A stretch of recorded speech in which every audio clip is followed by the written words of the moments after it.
Good morning, everybody. Bienvenue à Paris. Absolutely delighted to kick off our second Paris Summit for Asia Society. It's highly relevant, as you all know, to have this event taking place in Europe and in France in particular. We're in a very special time. Very pleased also to see the room completely full of people from all kinds of horizons.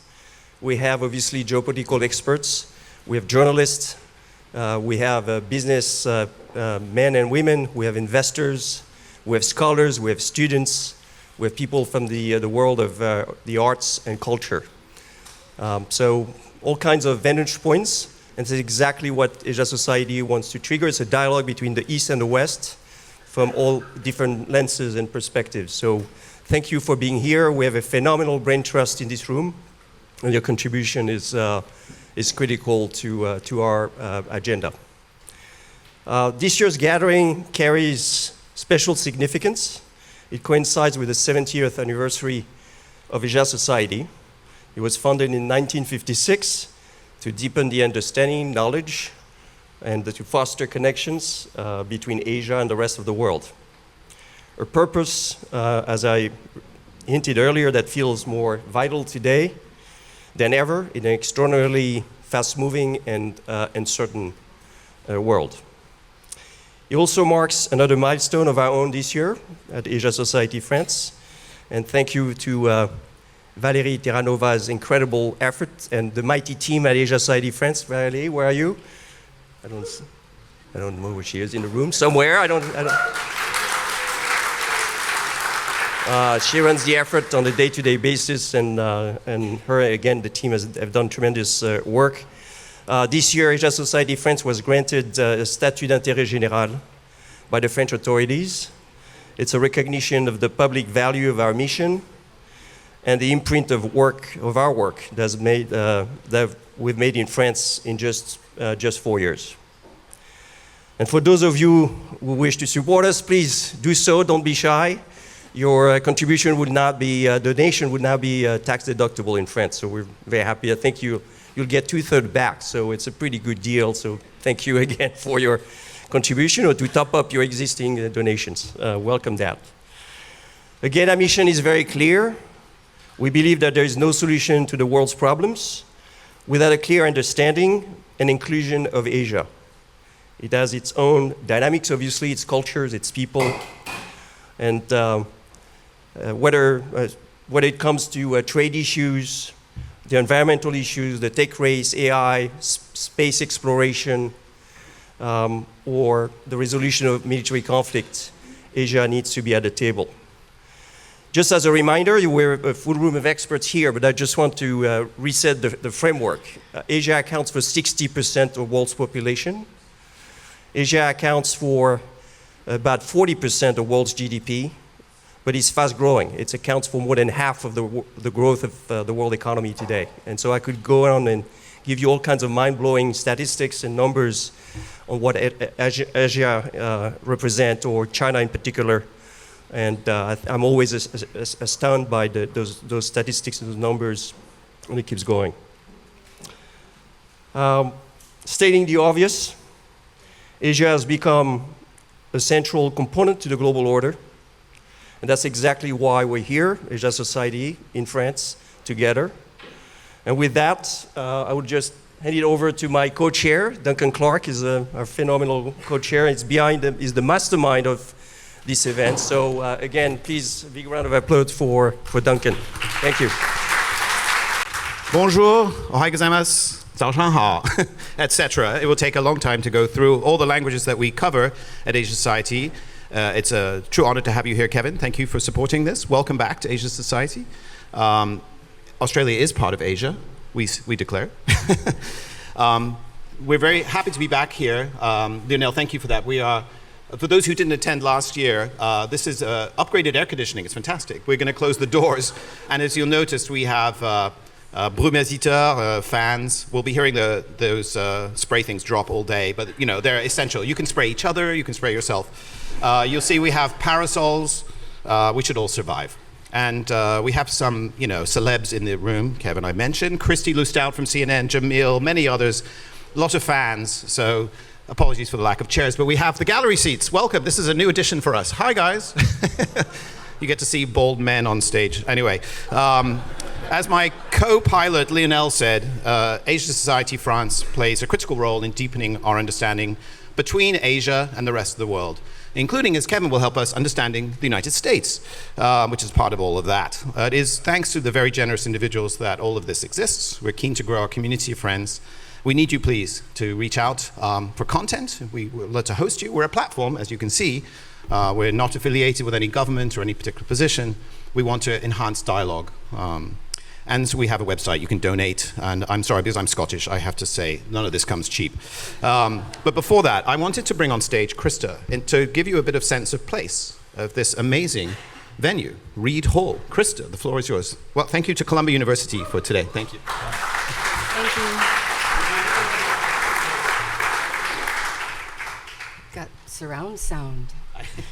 Good morning, friends. Welcome. My name is Krista Forey. I'm the Associate Director of Operations here at the Columbia Global Center Paris and Reed Hall. So just to give you a little bit of background, and I'll try to make this really quickly. The significance of this space in fostering French-American educational exchange and strengthening international relations cannot be overstated. Yet, despite its remarkable history, few studies have examined the pivotal role such an institution has played in France, across Europe, and in the United States. For more than 2.5 centuries, Reed Hall has served as an innovative and dynamic space for women artists, scholars, and academic programs from both sides of the Atlantic. Year after year, it has welcomed generations of students and faculty while cultivating enduring partnerships with French educational and cultural institutions. In doing so, it has contributed not only to France's economy, but also to the vitality of its cultural, intellectual, and academic life. Dating back to 1750, Reed Hall has continually reinvented itself in response to changing social, political, and educational needs.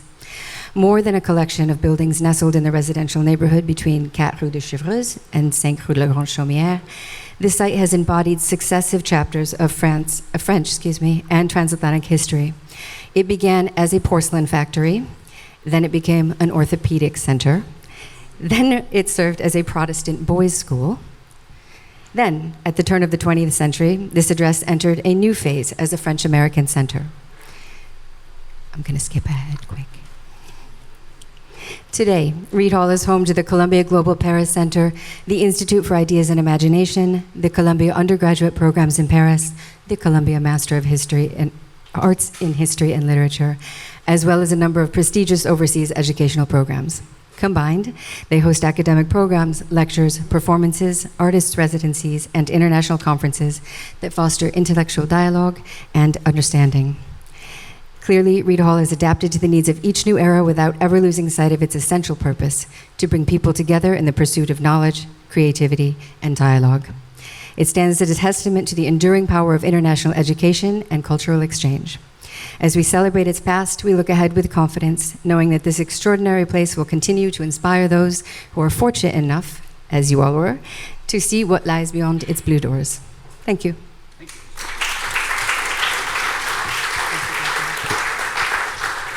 And do use the wonderful garden, the cafe. This is a very hidden gem. I mean, I've lived in Paris a long time. My dentist is over that wall, Dr. Rashta, if you need a good dentist. I never knew this was here. You wouldn't know. I mean, that little door you see, the little blue door, it's a magical place. So thank you, Krista and Brunhilde. We love being here. Thank you. So a few points of housekeeping. Please put your phones on silent. I think you're old enough to do that now. And if it goes off once, it's a yellow card. If it goes off red, that's a big donation to Asia Society, and we will throw away the red card. So it's the new red card. There is no smoking on Columbia grounds. If you need to smoke, please step outside the premises, Rue de Chevreuse and beyond. You will find QR codes on your name tags, on the leaflets, on the screens, and on the banners, which, interestingly, the French call by their Japanese name, kakemono. I don't know why. That's an interesting element of French-Japanese culture. But these give you everything you need to know about today, including our interactive Q&A and surveys, complaints, dentist referrals. If in doubt, look for the ASFR team, Asia Study France team, in their T-shirts. There they are, waving around, white T-shirts with the big, what's it called again? I forgot the name of our logo. Our mascot is called a, what's that? Leon. It's a Leo, but it describes an animal which is half a, I should know this, like half a lion, half a dragon or something. Anyway, I'm not the arts and culture person, clearly. So we keep a tight schedule around here, he says, going over time. Otherwise, Ryan and Valerie will be angry, and believe me, you don't want that. Every session is held en anglais, but please keep your questions in English too. I got some nifty smart glasses. We will hear about that later, where we have every language in the world featured if you need to borrow them. Each session has dedicated Q&A time. Questions, not speeches. Again, what I'm not doing. Please, plenty of them. Thank you to our event partners, Nikkei. Nikkei, thank you very much. Arigatou gozaimashita. Le Grand Continent, merci. The Paris Peace Forum, Paris, merci. And the Wire China, which is an American, but a very, thank you, Andy, but a global institution, a fantastic David Barbosa, many of you may know, and friends here from the New York Times, welcome as well. So I just want to welcome you all on behalf of Center for China Analysis and the Asia Policy Institute. I was at a wonderful gathering again, thanks to all the teams put it together. I was reminded of 2 points that I raised last year of the 7 go beyonds. One of them is to go beyond hawks and doves, quoting the wise Kevin Rudd, to be an owl, to stay curious and to stay open, to not to form quick judgments. And 2 is to go beyond competition and cooperation, to really ask what that is for. And Kevin inspired us with the new mission of navigating shared futures of the Asia Society, and I fully commit to that mission. I want to take that a little bit further with 3 quick points, no more than 3 minutes. The number 1 is really, I think we need bridges, as John D. Rockefeller reminded us with the mission of Asia Society in 1956. We do need to build bridges of common understandings with common truths, particularly in this era of fragmented truths and misinformation, which, as I understand, is number 1 challenge of the world. We have, as we say often in Center for China Analysis, we build inside-out analysis. We try to understand what is actually China thinks with its own documentation, and we emphasize we need on-the-ground observation from China and elsewhere. I had a lovely conversation with the official from the Netherlands Foreign Ministry to understand what is their policy needs. We had a wonderful meetings in Paris last year. So that's one thing. I think we do need to understand how they think, but also how we think they think, to form a common understanding. That's the first bridge I think I want to put on the table. It's the bridge of shared understanding and shared truths. But the second one is, we also need to go beyond cooperation and competition to ask what is our shared concern and shared urgency. Right, Kevin mentioned about climate change, but also in next pandemics, which is for sure is going to come, cancer is a huge topic I think we'll cover later on. Carbon emission doesn't respect borders. AI crisis won't respect your ethnicity. Cancer cells doesn't ask for your passport. We have to respect the shared urgency and our shared humanity. That's the second bridge I think we should build together here. But the third one I also want to put on the table is we have to build solutions that is cross-generation. I think Duncan and Lionel is pretty good at this. We have Asia 21 in the room. I think Duncan is from one of the early class of Asia 21. We have younger Asia 21, Barclay Bryan, which is a fellow at the center, is the newly minted Asia 21, a young leadership program of Asia Society. We have members of Dragon Eagle. It's a new leadership program that Center for China Analysis put together. Professor Guodong from Columbia is part of that. It's a group that we put together to find a constructive solution to stabilize US and China. We also have an even younger leadership program, Project Agora, which we started about 8 years ago to find the new generation of leaders. Why we need intergenerational bridges? Because I often find in conferences there's 2 conversations going on. One is on the stage. People talk about global orders, but we don't get our own orders set in-house. And second is a conversation by younger generations off the stage. Think, what the heck is they talking about? We don't subscribe to that, right? We do need to build that bridge intergeneration to have shared concerns in a sustainable and meaningful way. Otherwise, whatever solutions we put on the table, if we don't have the younger generations to be involved in either the understanding and the solutions, it's not going to be sustainable.